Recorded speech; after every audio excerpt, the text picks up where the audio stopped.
right.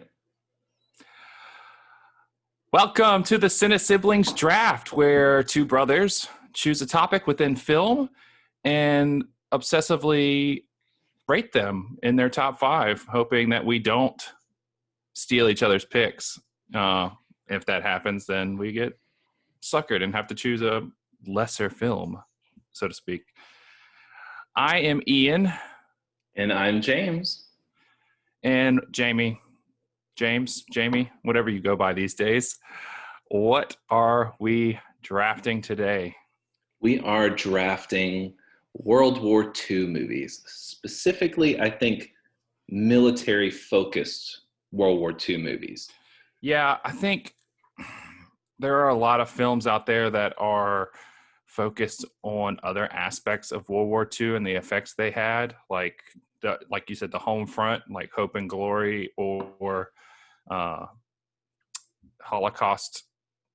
I mean, those are obviously really powerful films in Schindler's List and The Pianist. And then there's also a movie like Downfall, which is Hitler's last hours as accounted by his secretary in a bunker. So I think those are out because they are not military focused, as we are doing military focused in honor of Veterans Day. Right. Or Remembrance Day for you guys overseas in the English-speaking Commonwealth world. So, Ian, we have to decide who goes first. But before we do that, why don't we talk a little bit about this, why we, other than obviously being Veterans Day coming up here, or by the time we post this, just passed, actually. Right. So what does this particular genre, mean to you? Man, I guess I was watching World War II movies way earlier than I probably should have, as I did with most of the violent movies that we watched as kids. But there was something about World War II in particular that was so fascinating. And maybe it was that it was so easy to hate the Nazis. I'm not really sure what it was, but just the 1940s sort of get up of it all. I don't know. I'm not really sure what my adolescent fascination with World War II was, and it probably had to do a lot with Saving Private Ryan, which Sure. we'll talk about. And next week we'll do our deep dive into Saving Private Ryan. But man, this film, this genre within war movies is very vast. There's a lot of good films based on World War II. It was a long war. It was, there's lots of stories to tell within this, even like historical and fictionalized history. But our grandfather, who passed in 2009, was also pretty World War II obsessed, and he didn't serve in World War II. He served in Korea. But if you're watching on YouTube, we collected these 12-inch G.I. Joe's, Ultimate Soldier, Dragon, whatever, Hot Toys kind of action figures. And there was a flood in 2016. Yeah. I lost all my collection, but his was high enough up where they were saved. So I still have his collection, and it was just something we would do. We would, dress them up or whatever while we're watching a war movie, and whatever. That sounds pretty non-manly or whatever, but no, it was cool. You'd load them down with all their gear, and we'd be like, all right, look at this one. And then he actually, as a boy during World War II, he served as a civilian, like air spotter. I can't remember what the proper term for it was. Right. And I'm sure we'll hear from Dad after to clue us in. But he would observe flights and military planes from his home as a boy and report them, because he was old enough to understand what was going on during the war, and that was one way they helped keep track of, make sure there was no, spy planes or anything else going in, or things going astray where they shouldn't be going.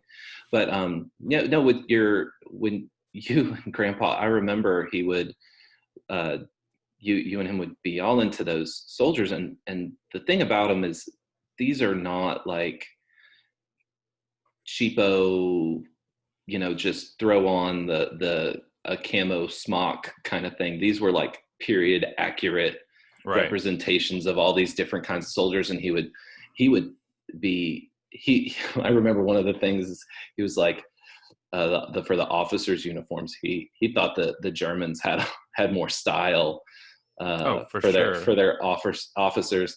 But he was a big fan into all the minutia, and I mean building. He had built model airplanes and things like that, and that's that from that period, and it was almost all focused on that period. I think partly because of his his period, that period of his life growing up, that was a big thing then for him. Very, very influential in his life. And our papa on our mother's side, he actually served during the World War II times. If I'm not mistaken, correct me if I'm wrong, he was in the Navy. And when he got to Tokyo or Hong Kong, the war ended. So it was Tokyo. It was post. He would have post atomic bomb. Right. He served on a aircraft carrier support ship. And he's got a lot of stories that are fun to tell. He's 93 at this point, still kicking pretty well. And he's got all sorts of stories from that period, which I love to hear about, even if it's one I've heard before. Like fermenting wine with pineapple juice aboard the boat, things like that.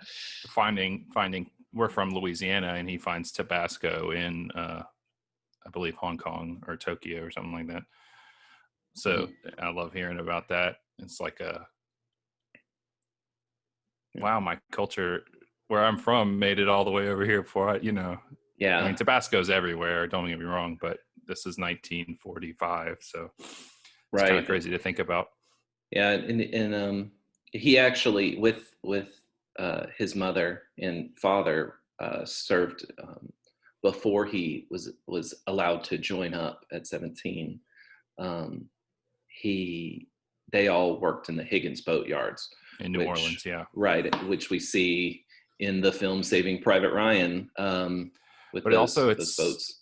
It might be one of the key reasons why the National World War II Museum is in New Orleans, is because it was New Orleans Higgins boats factories was so crucial to that invasion and the war itself. Well, keep in mind that it started as the D-Day Museum, right? Correct. Which is how that happened, and it was such a well-funded and such a good venture that they decided to make it the National World War II Museum. I don't know how that process worked, but it's certainly really, really good one. If I'm not mistaken, somebody can fact check me later, or we could talk about it at a later date. But I'm pretty sure Tom Hanks and Steven Spielberg had lots of financial donations to that museum to get that going. Yeah, I remember like one of the videos there, because we've taken numerous field trips to the World War II Museum. I'm a teacher, if you unaware. And Tom Hanks like produced one of the videos, for the museum itself, or a number of them. But look, I think we are probably ready to start getting into this draft. Yeah, I'm ready, dude. I'm ready. So it's my turn to pick how we decide who goes first, and I want to simplify matters and just do a good old paper, rock, scissors.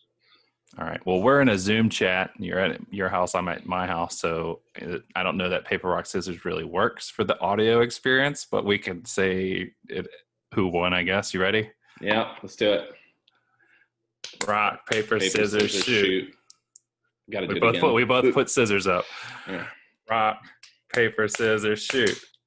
All All right. right. Rock, beats, scissors. You I got get to me. go first. All right, dude. You got it. All right. So we are doing a snake draft, by the way. So yeah, like last time in the superhero moments draft, we're doing a snake draft again. So even though it's just us two, we are going to handle this. All right. So my number one pick has got to be The Longest Day. I knew it. This is not only my favorite World War II movie, it is probably my favorite movie of all time. It Longest Day is it's a 1962.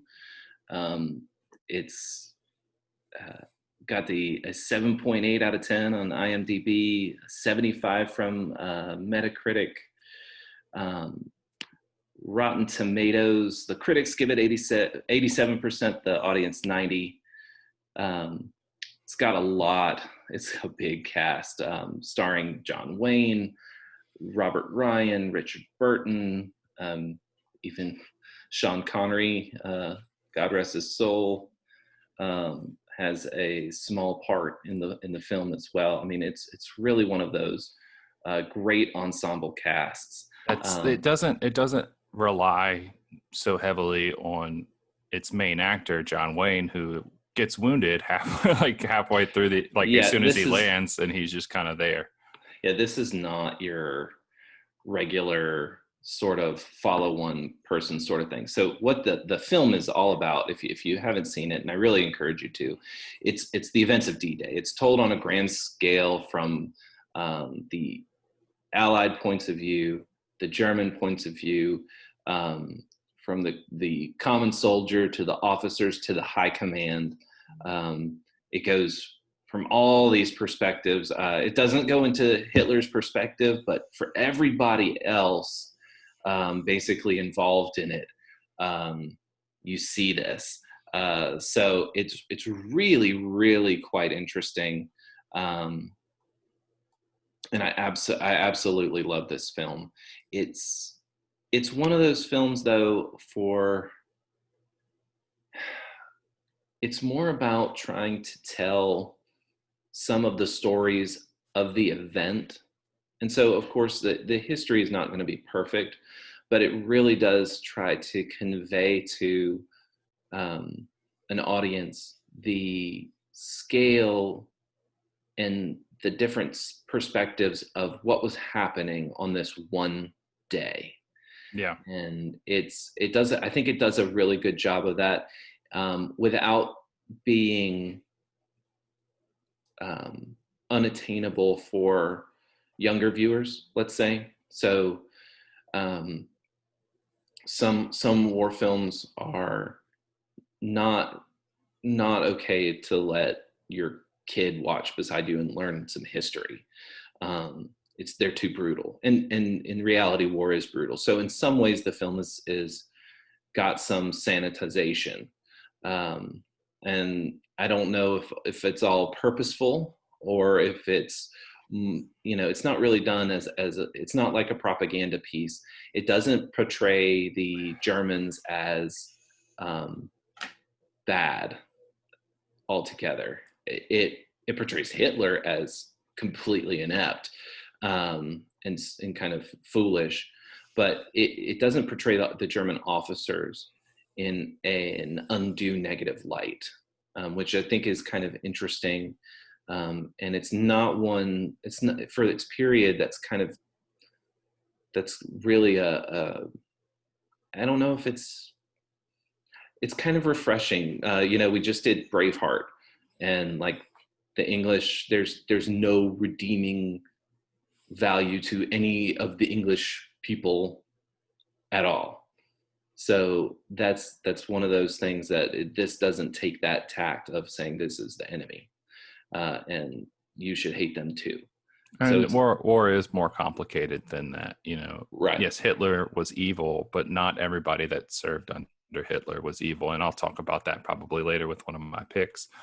Yep. But for me, The Longest Day was always a film that you could come back to, especially as a kid. It wasn't so heavy that it is a little long, if I remember correctly. It's like 3 minutes under 3 hours. So, I mean, most of these World War II epics are very long, but And doing our homework for this draft was brutal. time consuming. I mean, a lot of the movies we had already seen, but we haven't. Like I said, I got my obsession with World War II started when I was really young, and I haven't really come back to these movies very often, except for maybe a few, and then a few that were more recently released. But I haven't watched this movie in a while, and honestly, I never really had a desire to. I guess this just isn't for me now because of, I guess, what my particular taste in war movies is. And I think it is the sanitization of it all. I think that it felt, the last time I watched it, it kind of felt like a fluff piece comparatively to some of the other stuff. But I get what you're saying, why it definitely belongs here. And if nobody selected it, we would have heard about it, I'm sure. But yeah, this movie is definitely a good first pick, and I think it encapsulates this era of World War II movies perfectly. Cool. All right, so it is my first pick, and then my second pick. So because we are doing a snake draft, so my first pick, I mean, it has to be Saving Private Ryan. This movie, I think, really kickstarted my obsession with World War II movies. And if this movie had not come out, I probably wouldn't have gone and watched all the older movies like The Longest Day and whatnot. And this movie definitely desanitized all the war movies. Steven Spielberg changed the landscape of World War II movies in forever with this film. So. Yeah. And so Saving Private Ryan, it came out in 1998. It controversially did not win the Academy Award for Best Picture. It lost to Shakespeare in Love.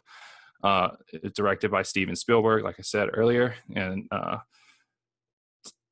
just a brief synopsis on it. Following the Normandy landings, a group of U.S. soldiers go behind enemy lines to retrieve a paratrooper whose brothers have been killed in action. It's got a 91 on Metacritic, an 8.6 on IMDb. Rotten Tomatoes has a 93% with the audience score of 95%. And next week, we're going to do a deep dive into this movie, and I think it really deserves that treatment. I think there's a lot going on, this movie's trying to say a lot, really. But the movie starts off with the 2nd Ranger Battalion landing on Omaha Beach. And as soon as that Higgins boat, like we were talking about earlier, that Higgins boat door drops, it's all out mayhem. And apparently Steven Spielberg had no storyboards or anything for this scene. He just kind of went with it and let it unfold. And this is one of the most intense action set pieces ever. I mean, you had World War II vets that went to screenings of this that had to leave. They had to leave because they were having, problems, obviously. Yeah. And they commended Spielberg on it, saying, like, this is so close to reality. But I think the rest of the film afterward, it kind of contrasts that in a lot of ways, that yes, war is hell. This invasion was absolute hell, but there is still hope for humanity. And I think the quote close to the end of the movie, coming from Tom Sizemore, he says, someday we might look back on this and decide that Saving Private Ryan was the one decent thing we were able to pull out of this whole god-awful shitty mess. Like you said, Captain, maybe we do that, we all earn the right to go home. And I think that is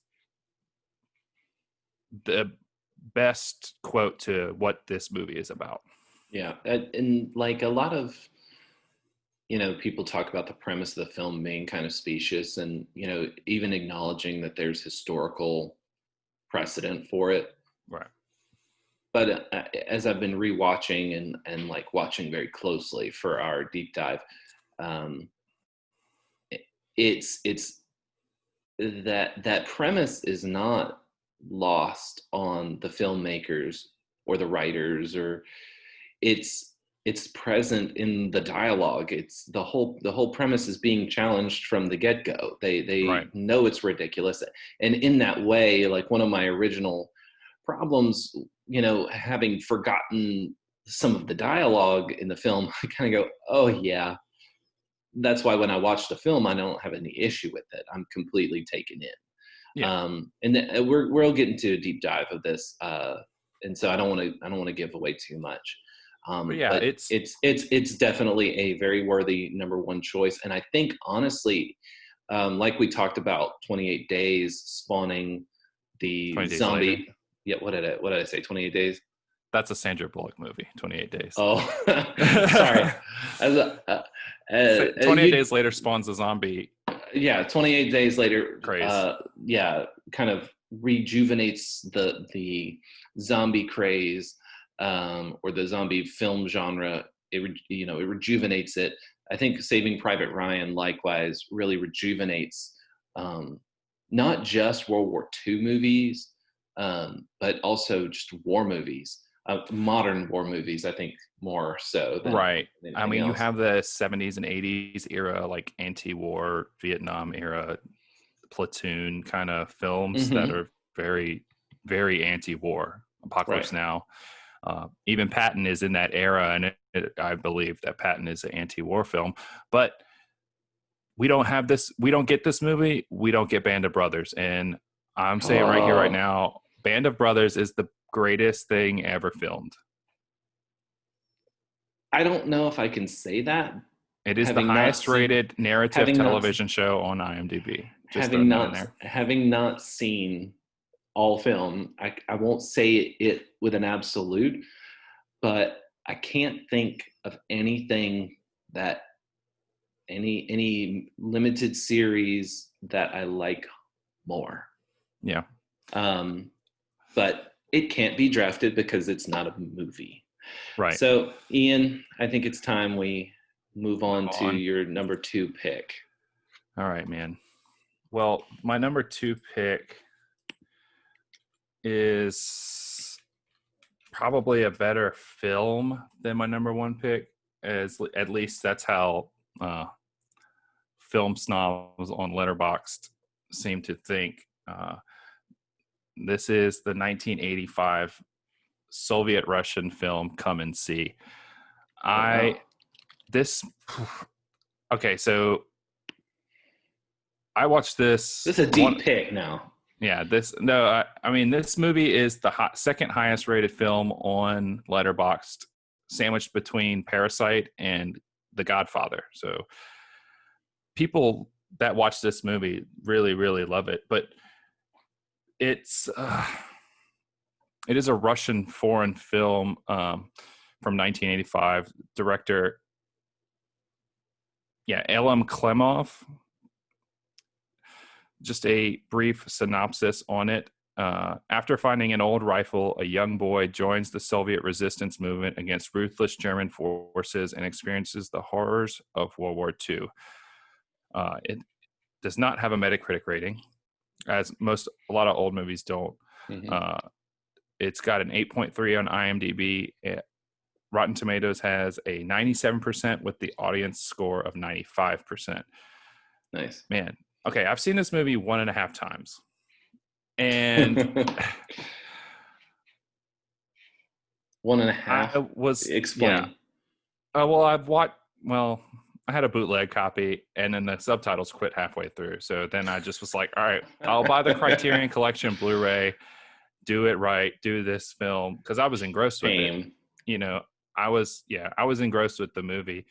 And it's been on my list for a very long time. And I was like, all right, well, now I have to watch it. We're doing this World War II draft. And I don't think any film has ever made me so upset afterward. Mm. I was so taken in with this boy's journey through Belarusia, and he's kind of, pulled from his home. I mean, he's happily pulled from his home because he wants to fight in the Soviet resistance. His mom is telling him, don't do it. An elderly man from his village is telling him, don't do this. Don't dig the rifle up. And it's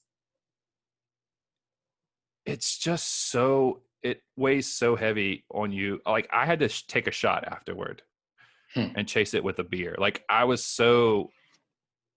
needed to sanitize my brain because I was recording a podcast right after.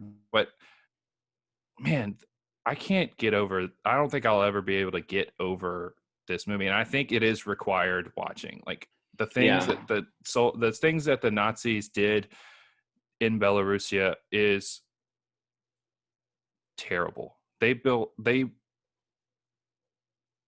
went and I don't want to give away too much, but this is the horror of it's World also War II. history. So, Yeah. I mean, it's not exactly. I mean, if you really want to, but like, go look up what the Nazi soldiers did this to 600 some odd villages in Belarusia, which is part of it is modern day Belarus. But it's filmed on like the squarish aspect ratio. So when it focuses in on just like a face, that's like a portrait, right? So you just can't, and the portraits are so important because you see this boy, you turn from a smiley faced young recruit, and I mean, I lent you the Blu-ray, and that is how he looks after it. Right. And I've read some stuff about this, that the young boy, by the time he finished filming, he had gray hairs. Wow. And this movie does not get made in America at all, because the things the special effects they used, I mean, some of them weren't special effects. They were firing live ammunition and live tracer bullets. And there was a moment where a cow gets pegged with a tracer bullet, and I'm like, did they just kill that cow in real life? Like, I'm so like, I don't know what 1985 Soviet Union filmmaking rules were, but I know that some things aren't not every country had PETA at the time. So, but yeah, and this is not one I've seen. Yeah. So like, and it was on my basically next to watch list, but we needed to record, and so and you would have sniped me either way on it. So I'm glad it makes the list here, and it's actually good that it. I think one thing that we do as Americans is forget that the rest of the world exists, and as much as we might have reason or let's say predilection to villainize Russia because of what happens after World War II and the Cold War. We can't forget that they fought and had to deal with the Nazis invading them. So there's a lot of story to tell, and it's not just the Russians. This story is takes place in what is now Belarus. So it's it was Soviet then, but isn't now. So it's just, I think it's a good pick and an important pick to remember, and probably one that most people haven't seen. And yeah, if you have not seen this movie, I would recommend you get on Amazon, spend the $30 on the Criterion Blu-ray. It comes with awesome special features, a little special feature booklet. And it's restored. The audio is restored full HD.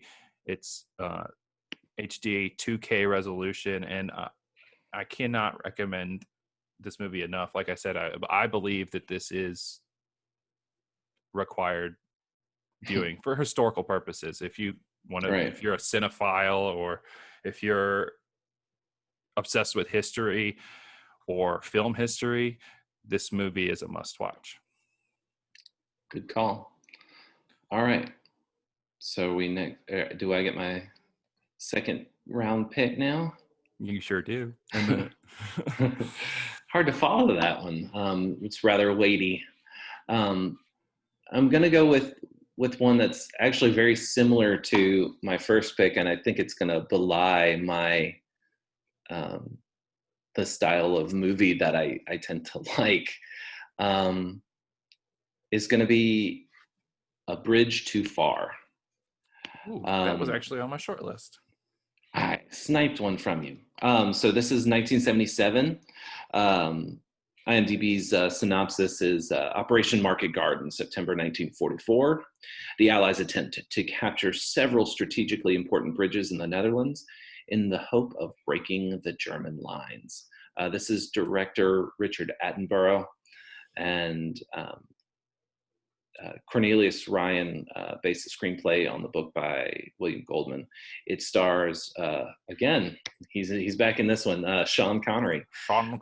Ryan O'Neal, Michael Caine, Anthony Hopkins is in it. It's an all-star ensemble cast. Of the British, the UK variety. Yeah, it is certainly more of a UK cast, but it's got Americans in it. I'm trying to remember his name. Who? I can't Michael remember. Caine? No, it's not Michael Caine. I mean, Gene Hackman's in it, and Gene Hackman plays a Polish general. Major General Sosabowski. Yeah. And I don't know. I can't remember who's who anymore. But anyway, I actually watched this movie a lot. Yeah, I didn't watch it on our rewatch as much as you. I didn't watch it on our rewatch, but yeah, I watched this movie a lot, and it is on Amazon Prime for you streamers out there. And that was one of the selling points for me of my rewatch was the fact that it was, hey, I can stream this while I am on a work trip, and I did, and so we get this. It's kind of similar to The Longest Day. It's got the same sort of feel.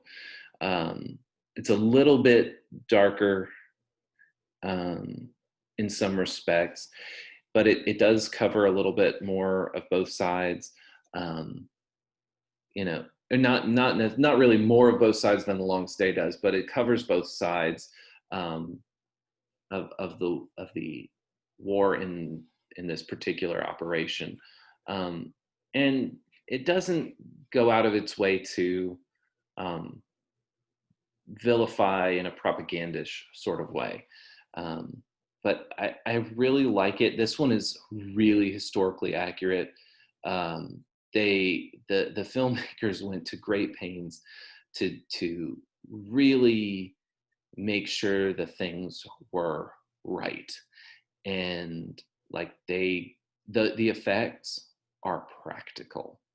Yeah. All of them. You will never see a movie done like this again, because it was exceedingly expensive to do. And like there's a scene in the film where they're doing the parachute drops. All these paratroopers are dropping, and they actually are dropping real parachute men in parachutes. They even get cameramen to take their cameras out in a parachute, period correct parachutes. You will never see a movie do this again. Unless it's Tom Cruise. No, I don't know. You're not going to get this many basically extras jumping. They just set up a bunch of cameras and did this. I mean, yeah, Tom Cruise might do his own stunts. Sure. But he did his own. He did a parachute drop in the last Mission Impossible movie, and the guy with the camera, Oh, okay. whoever's filming it was doing it with them. Gotcha. It was pretty. There's a making of on that, and it was pretty cool. But but the thing is movie, like the period Operation correct Market, ones. Operation Market Garden in a lot of ways was a failure. Oh, it was, and it shows the splendor. So, and that's a kind of a contrast to The Longest Day, in that it shows a lot of the sides of this failure and why it was a failure. And I mean, but it also kind of shows, even some of the futility of the war, some of the arrogance that people had. And it's kind of to me, it's a good follow-up to The Longest Day, because you kind of go, oh well, we're winning, nothing can stop us now. And that's really kind of what happened. The Allies got really kind of complacent. Well, maybe too arrogant or too prideful in their belief that they had the Germans on the ropes, and they had a foothold, but it wasn't as good as they thought it was. And they really they underestimated what the Germans were really capable of. And well, correct me if I'm wrong, but Market Garden was Monty's operation, right? And a lot of American media, the Allied generals were not a fan of the British commander. I think Patton had an alternate plan, and Eisenhower ended up going with General Montgomery's,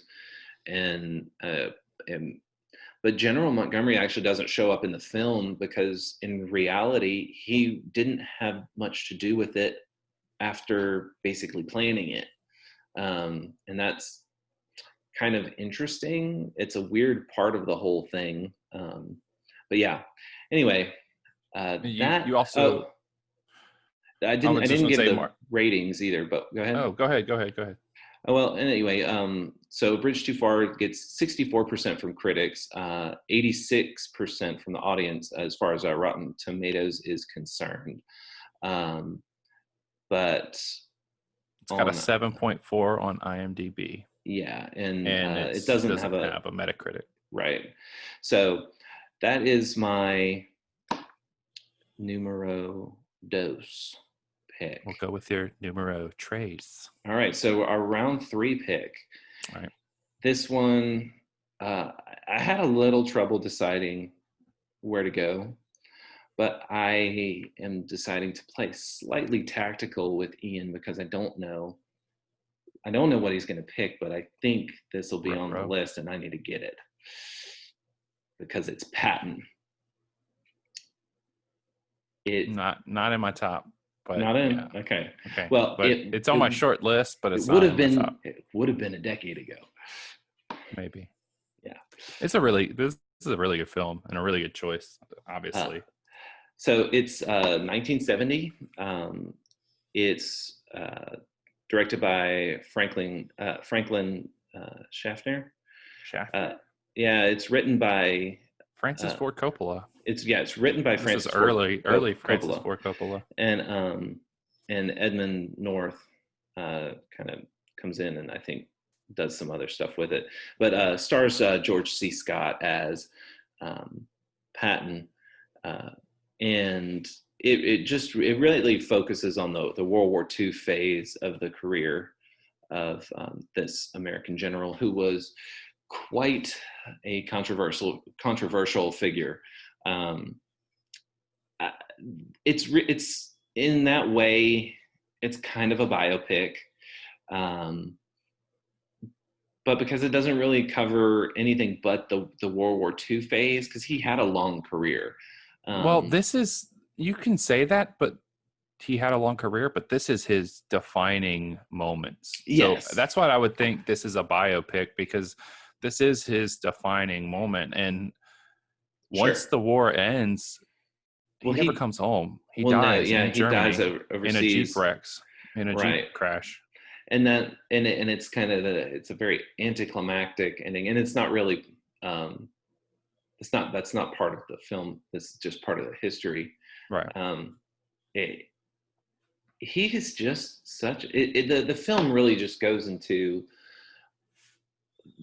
just so many aspects, and you mentioned it as a kind of an anti-war film, and in some ways it is, and in some ways it's not, because it really depends on how you see Patton, and if Patton to you is, if what he's saying is absolutely horrible, or if what he's saying is ringing true with you. Because I mean, I know a lot of our, you know, 2020 sensibilities would be repulsed by Patton, but you're I mean, I remember Grandpa being quite fond of him, at least the memory of him in some form or fashion.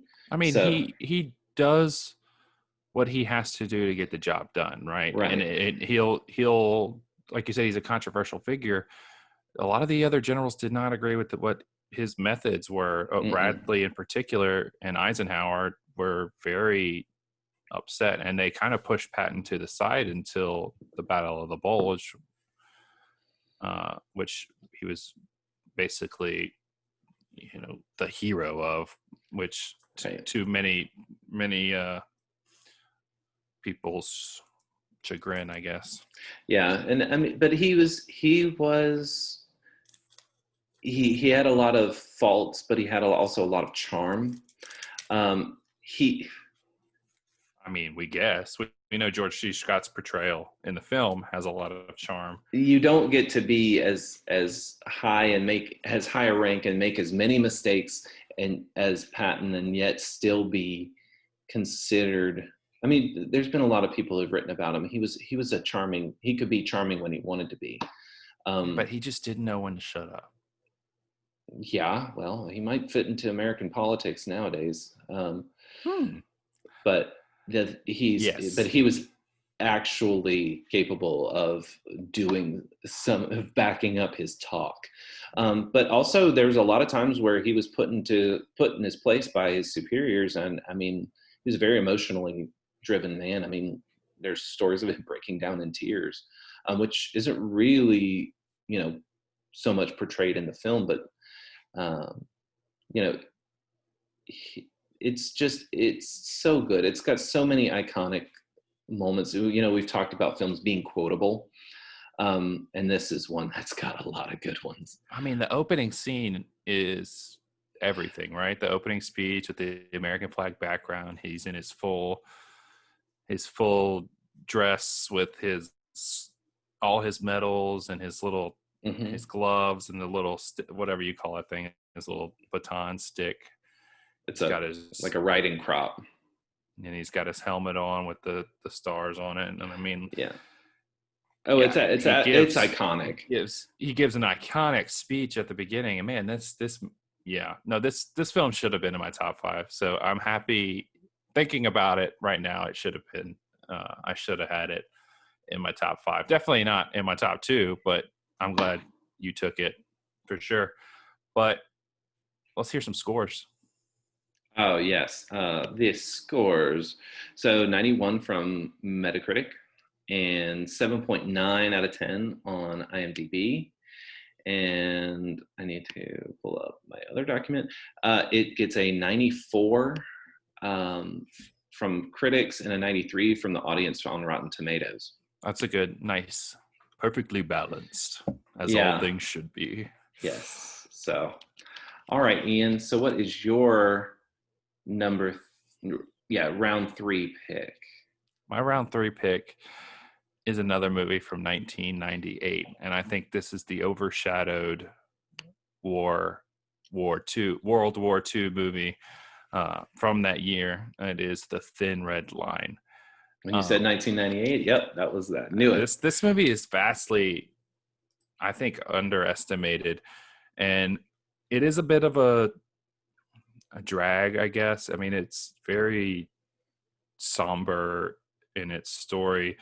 Um, I can't quite put my finger on why I didn't come to this movie.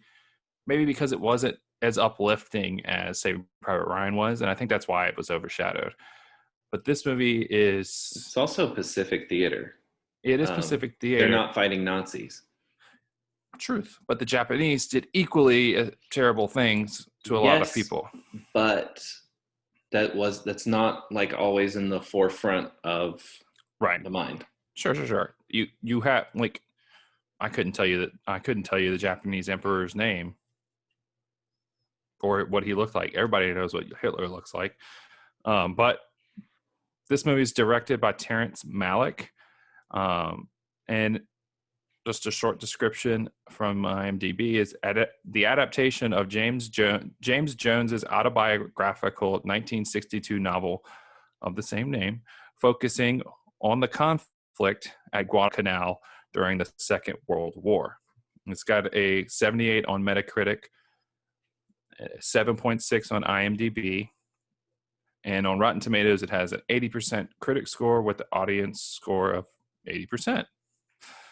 So critics and audience perfectly balanced. Right. So this movie, which I did watch a lot as I grew up, but I rewatched it recently.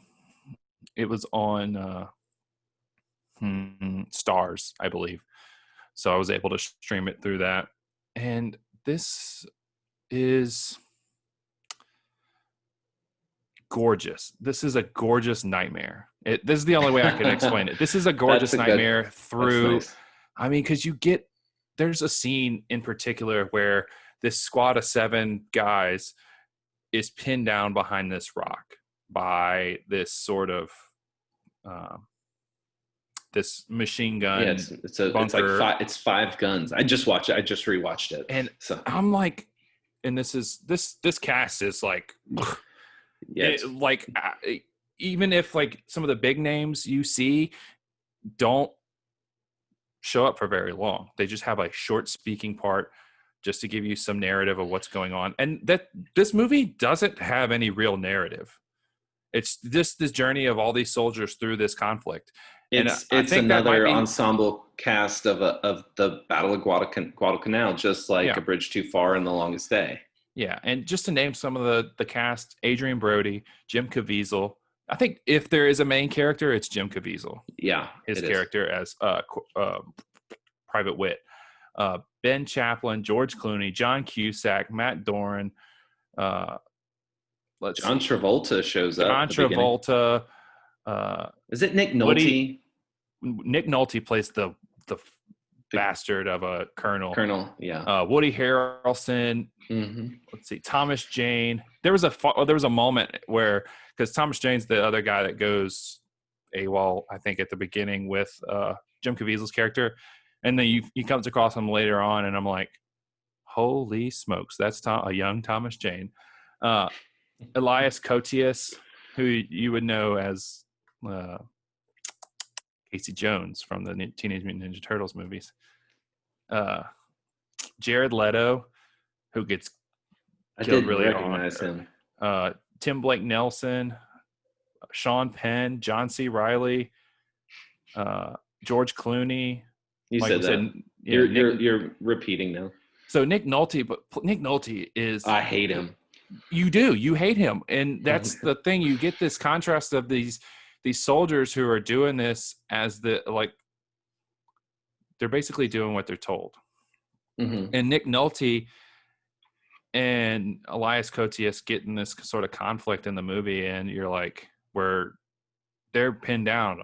All this Elias Koteas plays this captain, and he's just like watching all his men get mowed down by these dug in Japanese bunkers. And dude, when he disobeys that order from Nick Nolte, I'm just like, oh God, like this is not going to end well. And he's like, relieved of duty and sent home basically.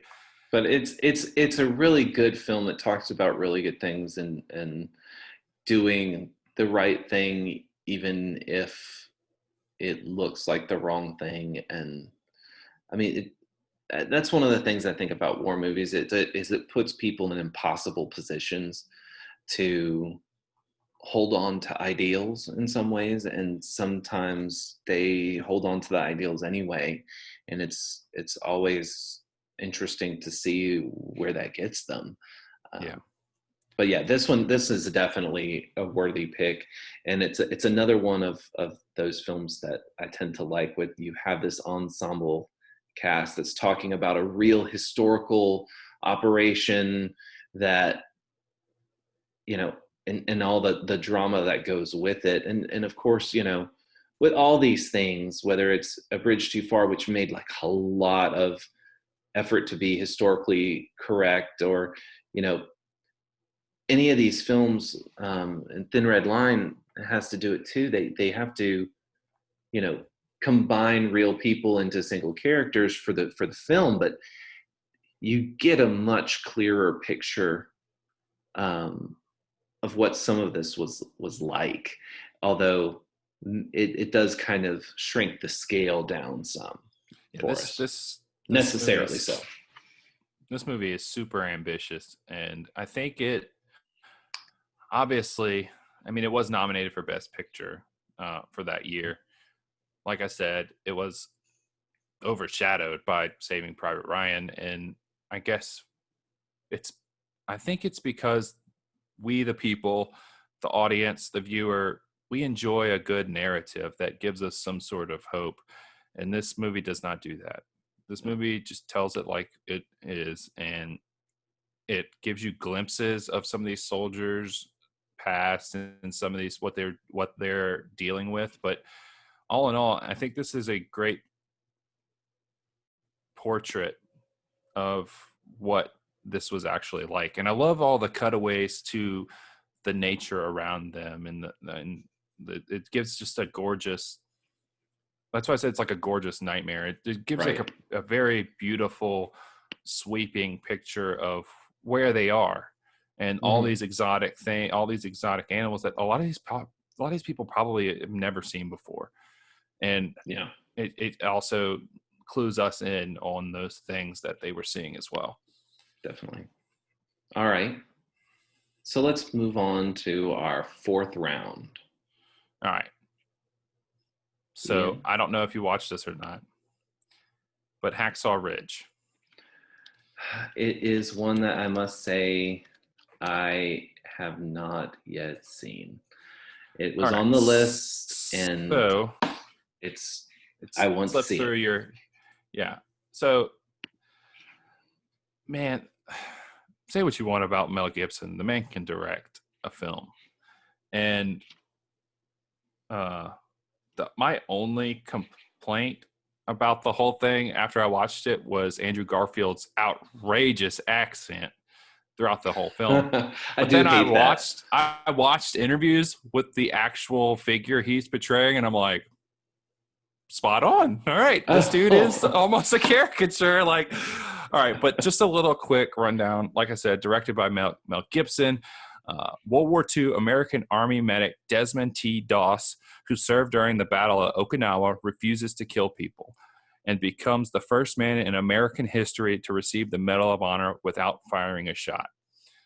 Uh, in the film, he's in history, I guess he's sort of known as a conscientious objector, where he refuses to kill. So I guess they sort of put him in this medic, make him be a medic.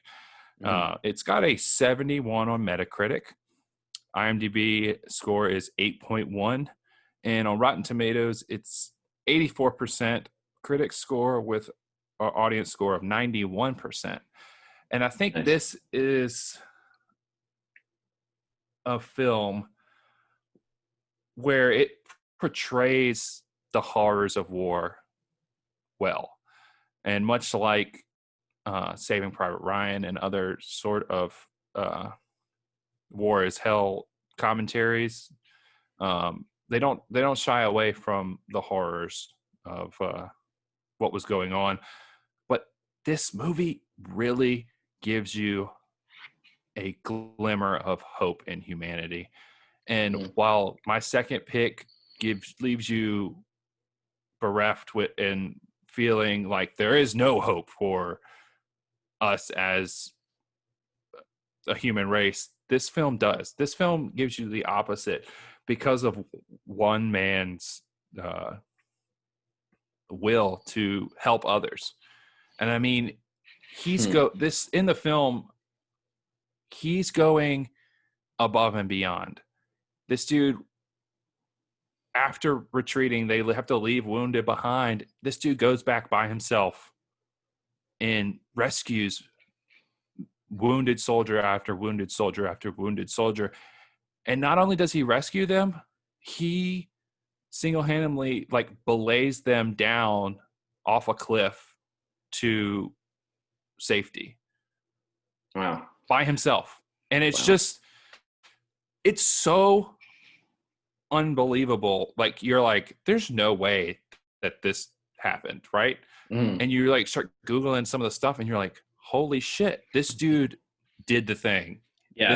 This is a man amongst men, and he didn't fire a single shot. I mean, the entire movie leading up to this, everyone calls him a coward because he's a conscientious objector, and he is the opposite.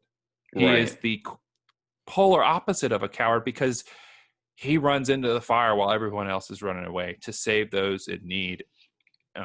And that just speaks volumes to the human race, because not everybody does that. And obviously not, but he, like I said, he did it. And it's really incredible, an incredible story that how it wasn't told before 2016.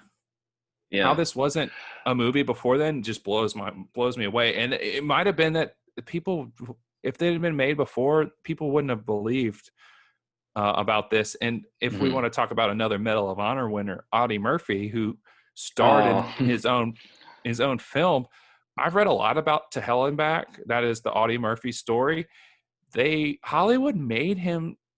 They made conscious choices to tone back some of the stories, right? And that happens other people, because they're so the things Audie Murphy did were so outrageous, right? And the things Desmond Doss did were so outrageous, and Mel Gibson does not shy away from them at all. And that's a good way to portray that. And I think that's actually been something that's been done with movies based on true stories. Is occasionally it's the case that Hollywood doesn't play up the actions, because the reality, at least according to the eyewitnesses and the people who were there, it's too unbelievable, and audiences just wouldn't buy it. But the one thing that kind of that you brought up, and I kind of want to just highlight it again, is the dichotomy of opposites with Hacksaw Ridge and Come and See, where it's following these young men, and one, in Come and See, he finds a gun and everybody's telling him, no, you don't do this, don't go join the resistance. And in the other, everybody's telling him he's a coward because he won't pick up a gun and go fight. And one is Come and See is very hopeless, and Hacksaw Ridge is very hopeful. And I think that may have a lot to do with the points of view, that in the some of the cultural outlook. I don't know that communist Russia or the communist Soviet Union was a particularly hopeful sort of place. And that's partly, I was born in the 80s. I got a definite bias against the Soviet Union.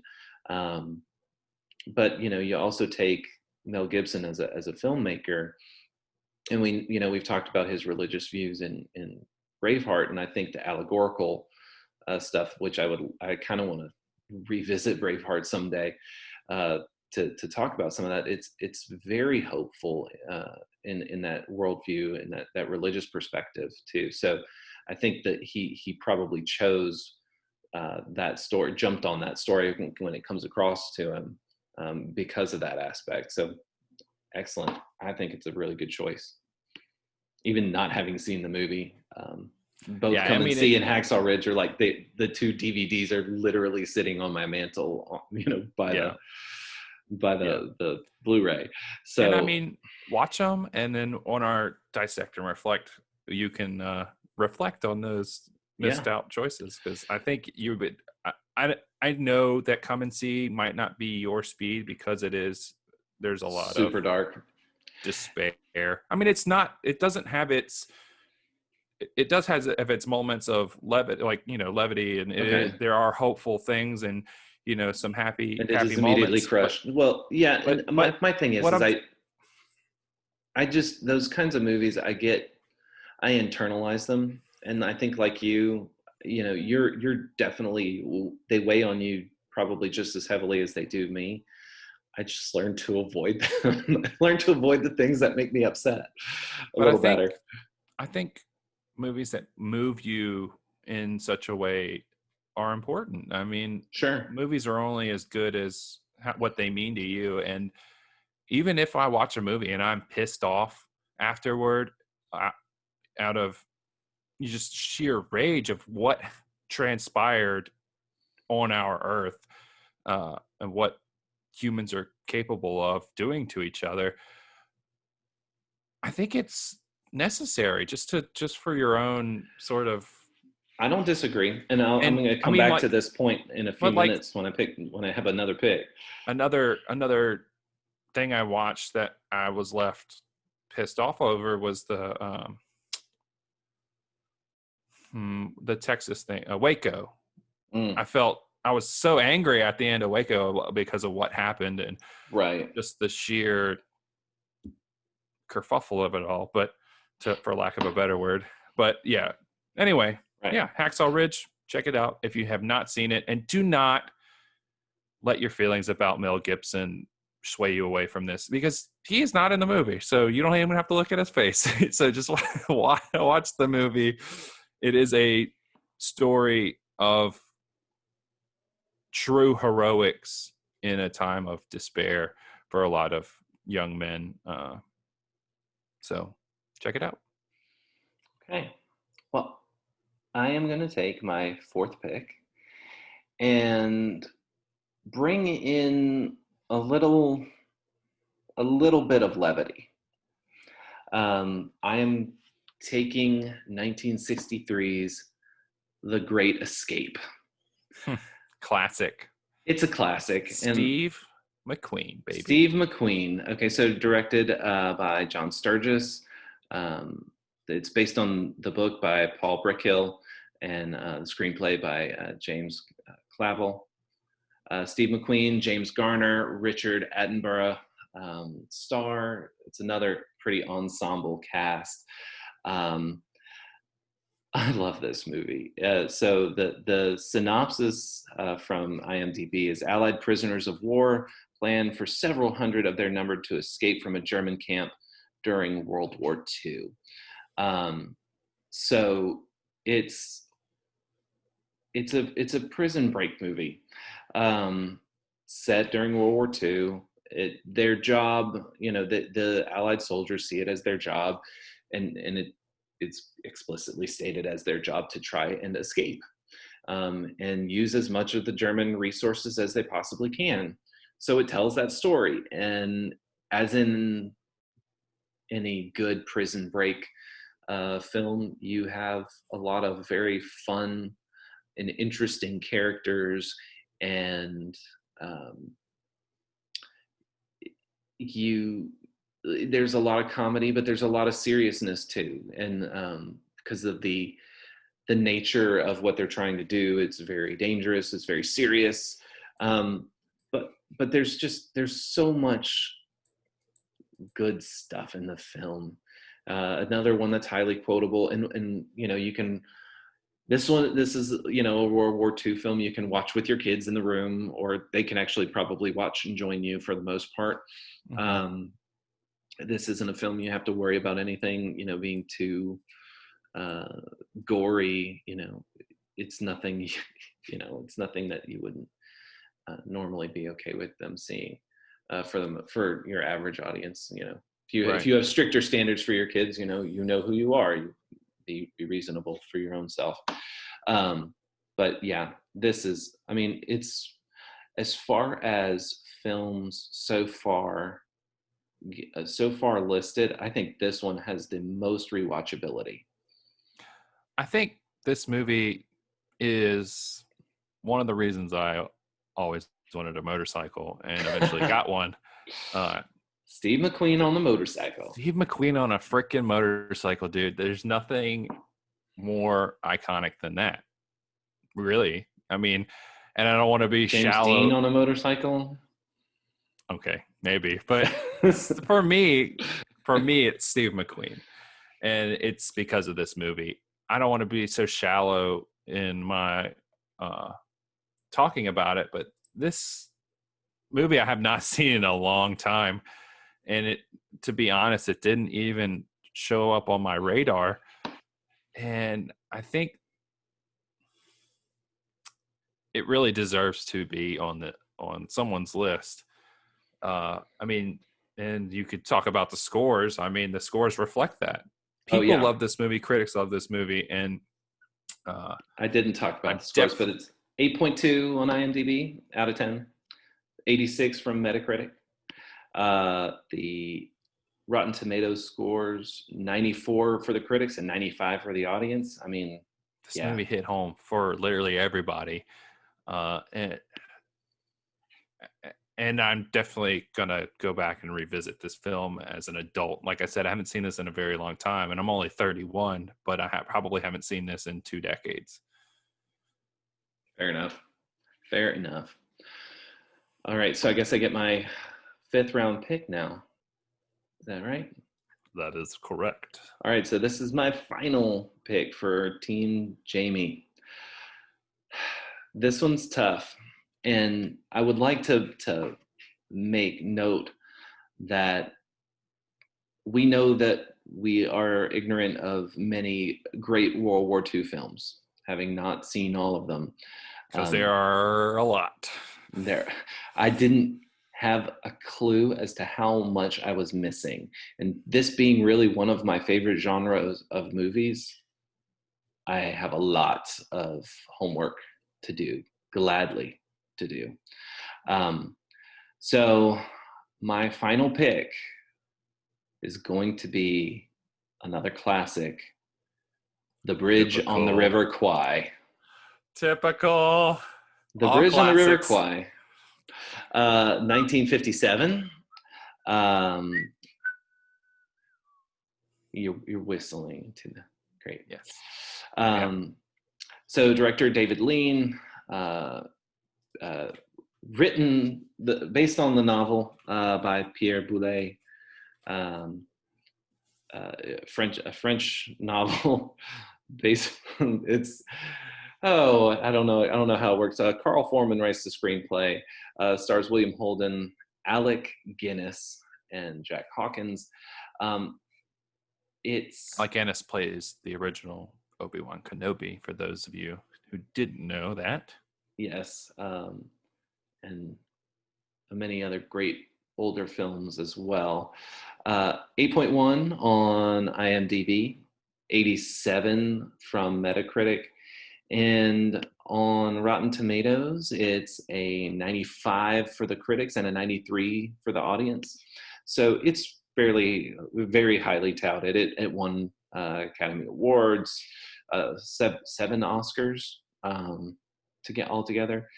So the synopsis is that these British POWs are forced to build a railway bridge across the River Kwai for their Japanese captors, not knowing that the Allied forces are planning to destroy it. So given my love of history, this one actually I just have to take this one as historical fiction because it didn't happen. Not like this. And but the story of it is so interesting because it's really talking a lot about the clash of civilizations. It's not just a cultural clash of the Japanese and the British. It is East meets West, and it is very, very interesting to see the interplay and all the different things. And as I think Alec Guinness plays a very, very interesting military officer. Let me talk about this for a second. Okay. Just to all right, cut go in. ahead at it. Cut in. Alec Guinness's Colonel Nicholson in this movie. This is one I did rewatch. It just irked my sensibilities now as to he's like, don't give too many spoilers. Yeah, I know, but he just kind of throws his other officers under the bus, saying that we won't work. That he does. They all get put. Let me talk. Okay, so they all get put in solitary confinement of sorts, along with himself. He is willing to sacrifice that, and they call it the oven because it's in the hot sun, and it's basically a form of solitary confinement. He gets put by himself, and everybody else gets put.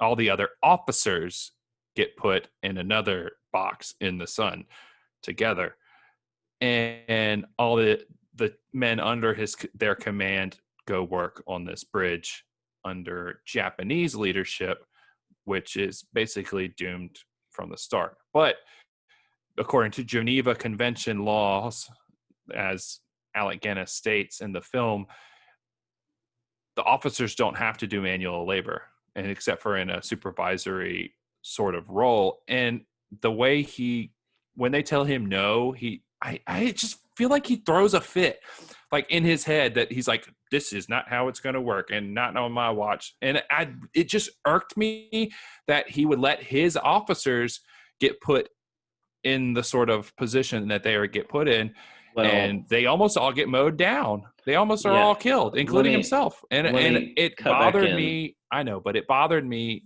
His character in the film bothered me. It's like he felt like him and his officers weren't required to do the manual labor that the Japanese captors. Then I think you're making them. Then maybe I'm missing the point, but you're missing the point. And part of it is the idea is one, his officers beneath him under his command are following his leadership because they believe in it. That's one of the things. The other thing is that the Japanese were not following the Geneva Convention. They didn't care. And they were brought up on war crime. There were war crimes based on that. Okay, but and so the thing is that if they give into that, what else were they going to have to give into if they didn't make the protest? And the thing is that he was going to stand on principle. And this is one of the cultural clashes is, they saw them, because they surrendered, they saw them as being unprincipled. The Japanese, that's the very Japanese culture Bushido. Of it all. Right. And so this is what the clash of civilizations has to do with it. And so he's basically saying, the whole film is basically this cultural study on, no, we are principled, we just have some different principles, and they come to some level of mutual respect, the two commanding officers. So there is to a point where it's almost toxic. And this, of course, it's based on real events, but it's not based on a true story. And if you understand what I mean, it's like it got a historical backdrop, but this is really a fictionalized sort of thing. So it's not really like something that happened, but it is a really interesting portrayal of what was happening in the Japanese POW camps, which, after watching, The Great Escape, it becomes rather apparent that the Germans, at least the Luftwaffe, which I believe is the Great Escape POW camp, they were far kinder or more civil to their captives than the Japanese were, particularly in Thailand here. So that's my fifth and final pick for Team Jamie. All right, dude. I got a tie for fifth here, and they're kind of similar in nature. You have to pick one. I know. So the other one's probably going to end up as a bench warmer here.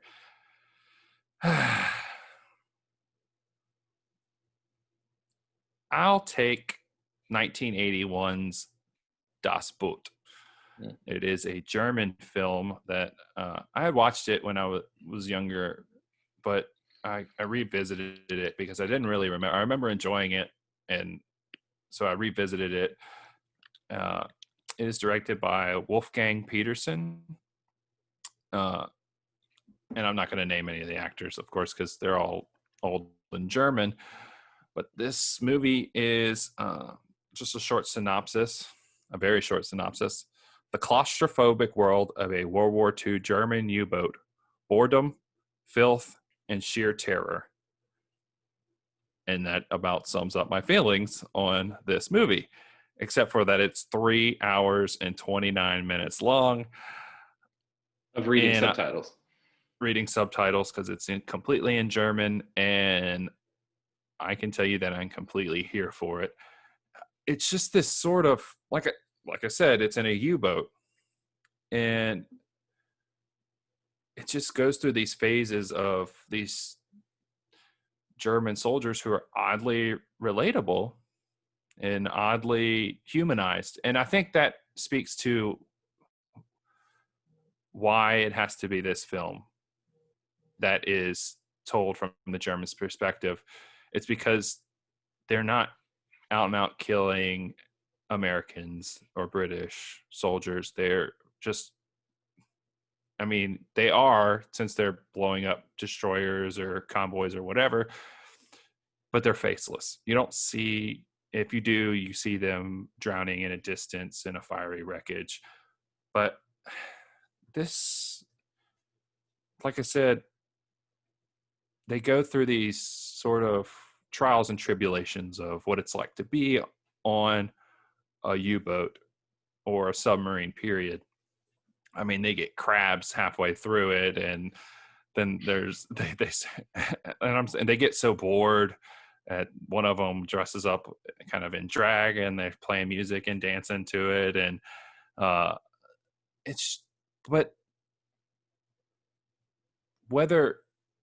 there's no doubt that the Nazis are bad, right? But there's something about this group that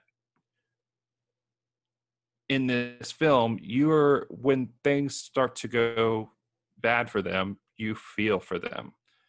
And it kind of gives you this sort of feeling that, like I said, war is not as complicated as good and evil. And if there is such a war, it is more complicated than that. Did I misspeak? Yeah. Okay, so it is more complicated than good and evil. And if there is a war where there was a very evil person, it's World War II, and with Adolf Hitler. And so you're seeing this sort of these guys in a German U-boat, and you want to hate them because they're Nazis.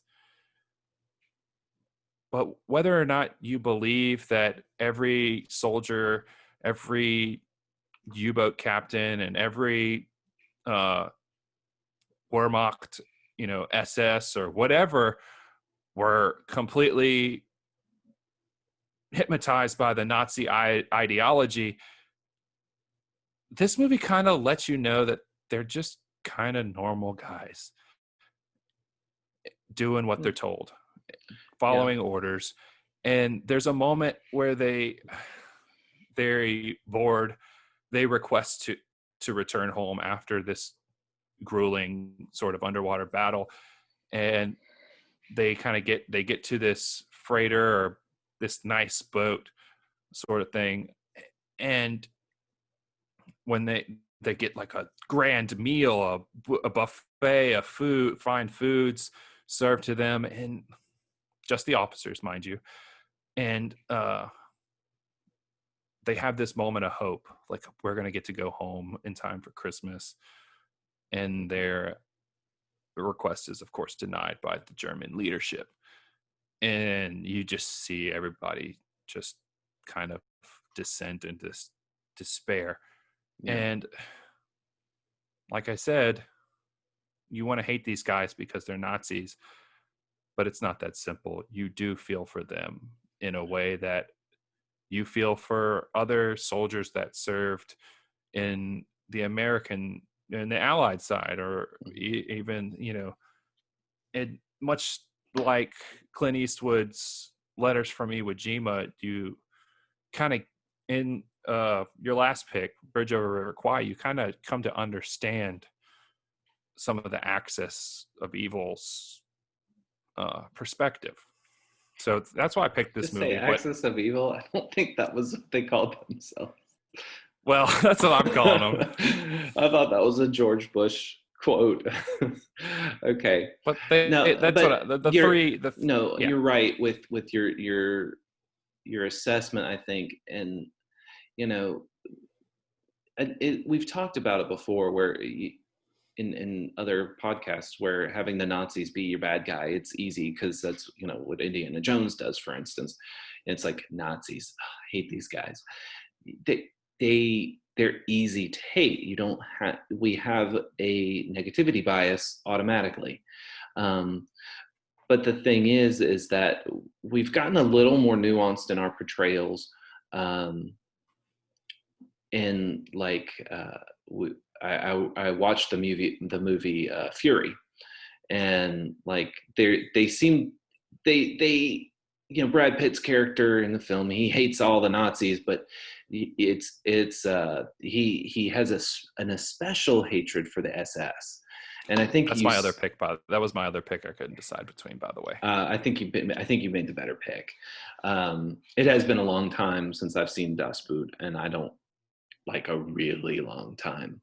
But I think having a German perspective, and realizing that they're humans too. They're, this idea that you get about just because someone is on the wrong side of something, and I think Tolkien talks about this. He in the book of I think it's Two Towers, and that the Rangers of Ithilien with Faramir, they kill one of the men of Harad, and they've got darker skin and everything like that, and it's kind of like, but he looks and he's like, they're not. He talks about them not being orcs, and what lies was he fed to make him join up with Sauron? Like, he does it, are there people waiting for him back home?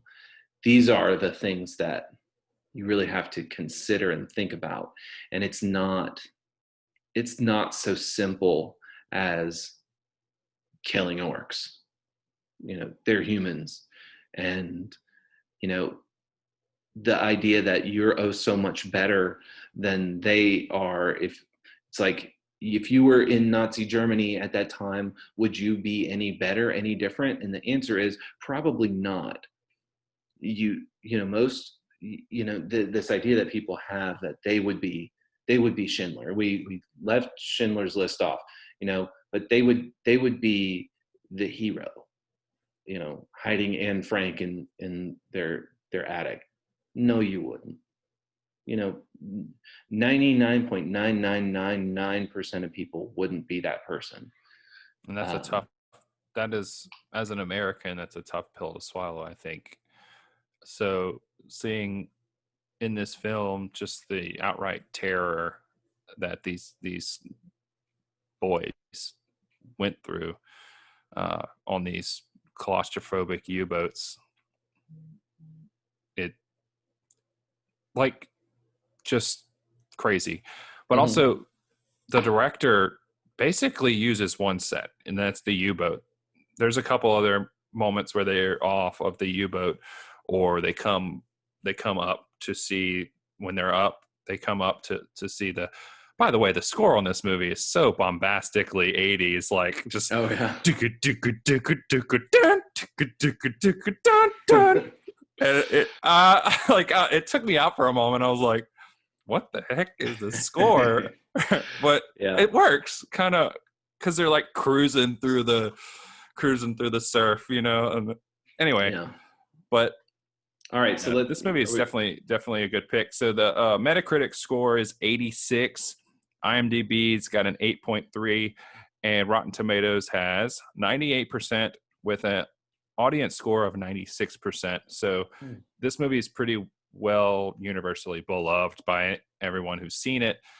And I think the sentiment is the same thing. It is a refreshing look at the German, the average German soldier's perspective.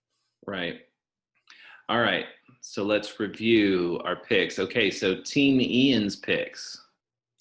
I've got Saving Private Ryan, Come and See, The Thin Red Line, Hacksaw Ridge, and Das Boot. All right. And Team Jamie, I've got The Longest Day, A Bridge Too Far, Patton, The Great Escape, and Bridge on the River Kwai.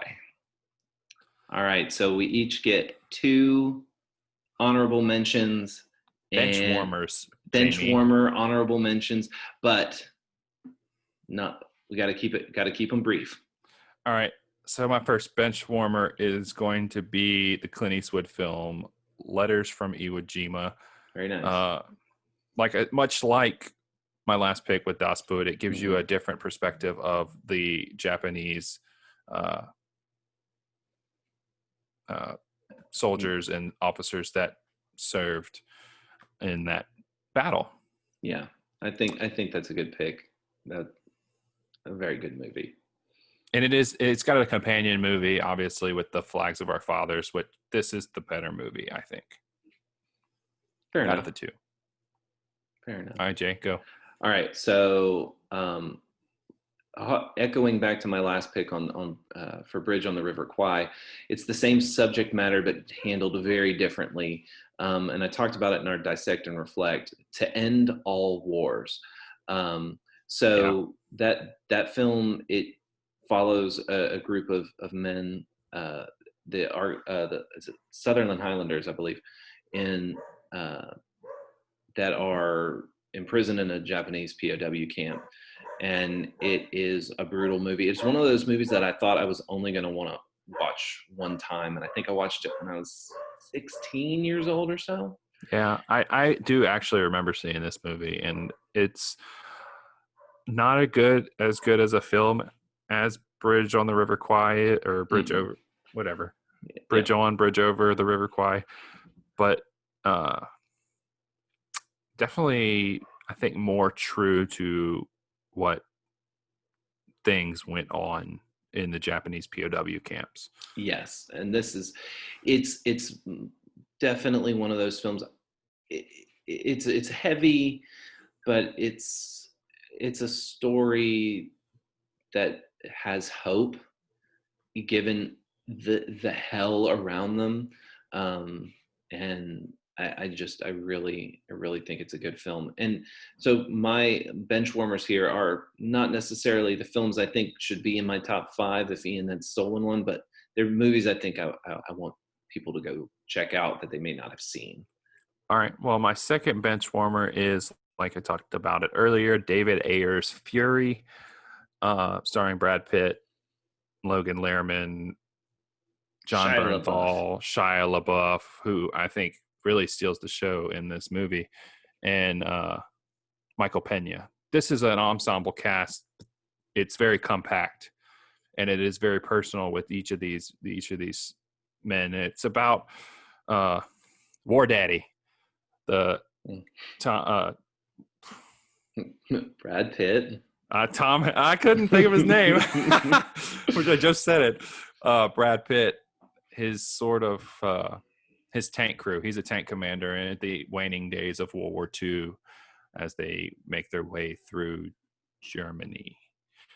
And yeah, the claustrophobic nature of this being in a tank is a very there are probably the two worst jobs on in World War II were being in a submarine and being in a tank. And like you said, we were talking about it, the whole shtick of best job I ever had, Yeah. as their kind of thing after they finish with one of their conflicts. But I think in a lot of ways, this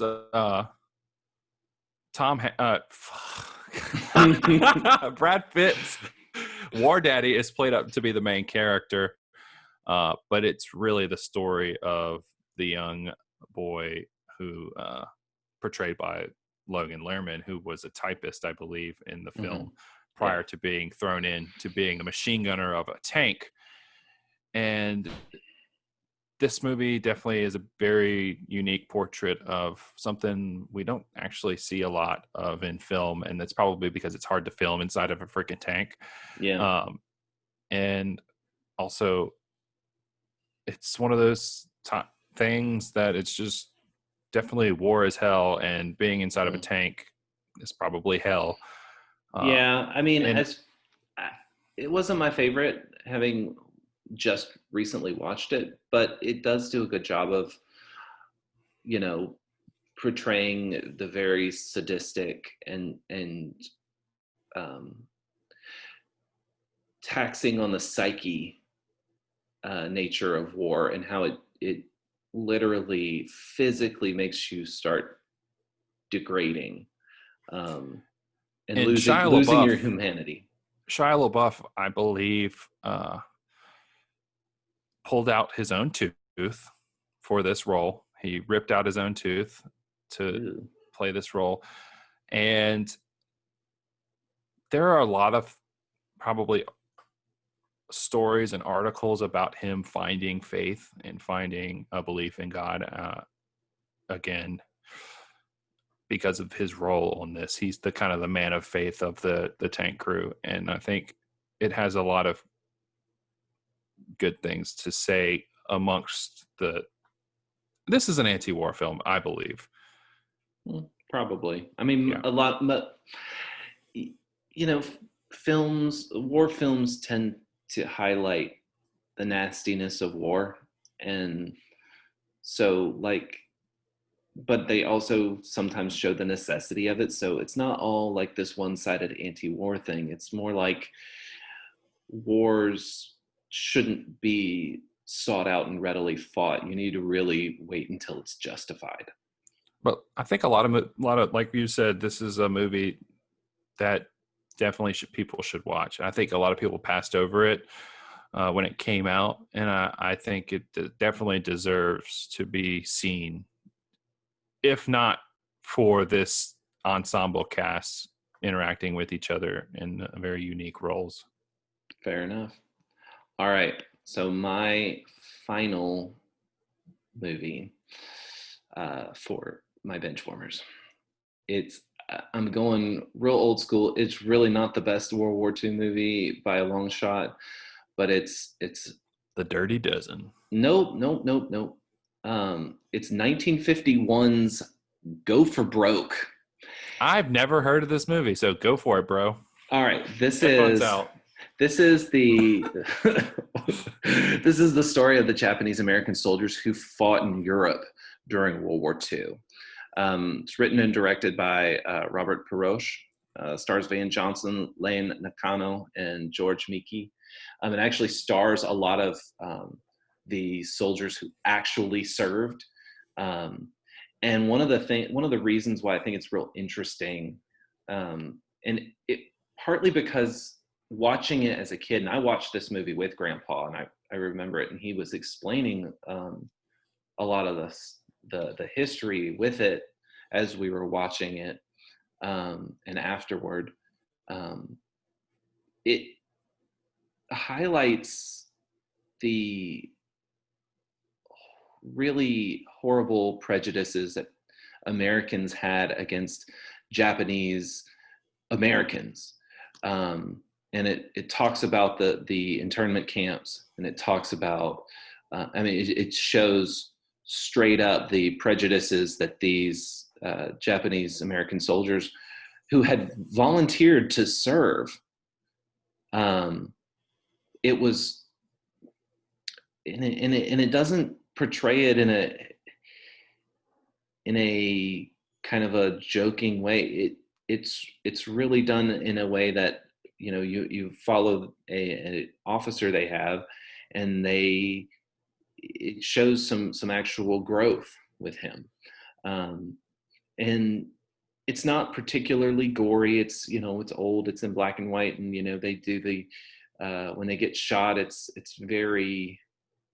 seems very sterile to some extent. But it does highlight the death and the horror in it. And you had, just like we mentioned the To Hell and Back to Audie Murphy story, where you have Audie Murphy playing himself. You have some of these soldiers playing themselves. It's like that Clint Eastwood, the 15-13 to Paris or whatever. Mm-hmm. Right. Those guys to play themselves. Exactly. So I like that. I think it's cool.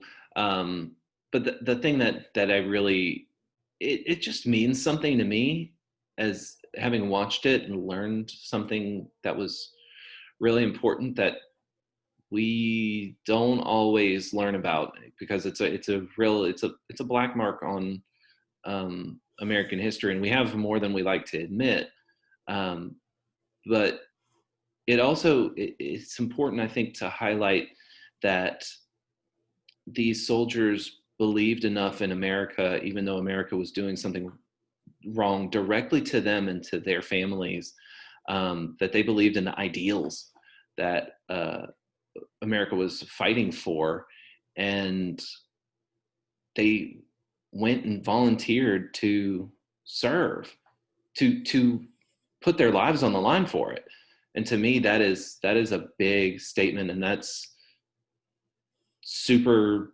You don't get more patriotic than that, and more selfless in a lot of ways. So I think that it's a movie worth seeing, even though it's probably, of all the films here, probably the worst made. But so it sounds like it needs a retelling, a remake. Absolutely. It's short too. It's probably the shortest film on the list. Probably like an hour and a half watch. We also need a good film about the Tuskegee Airmen. I believe the last directed movie by George Lucas is a Tuskegee Airmen film. Red Tails. Yeah, that was good. It was on my list, but it wasn't. I feel like it fell flat in a lot of ways. Yeah. You know George Lucas and his directing abilities. But it was a good film. No, Red Tails did make the other list. But anyway, yeah, that is that's our bench warmers wrapped up. So go ahead. If you haven't seen any of these movies, I hope we didn't spoil them too much for you. But yeah, go out and seek out these films. They are all worth a good watch. And yeah. Anything else, Jamie, before you sign us out? Nope. I think I'm ready to sign us out. Are you ready? Not quite, because at the end of after this episode airs on a Friday, we're going to post a poll on Twitter and our Facebook pages, and you get to vote on who you think had the best top 5 World War II movies. And I think this time I might actually win, but you had Saving Private Ryan, so I wonder if people will vote solely on that. Well, you just have a bunch of old movies, and I have a mixture. You also have a couple foreign films, which I know nobody's seen. All right, I might have to count on my cinephiles out there to really send my vote home. Anyway, see, this is the problem with popular voting. You can. Wow, you went there. All right. You can check us out if you want to talk with us about our drafts or any of our other topics we talk about on Cine-Siblings, you can check us out on Facebook, Instagram, and Twitter. I believe we are at Cine-Siblings Pod on all the above, or you can follow me at Mungle Smash on Twitter and Instagram.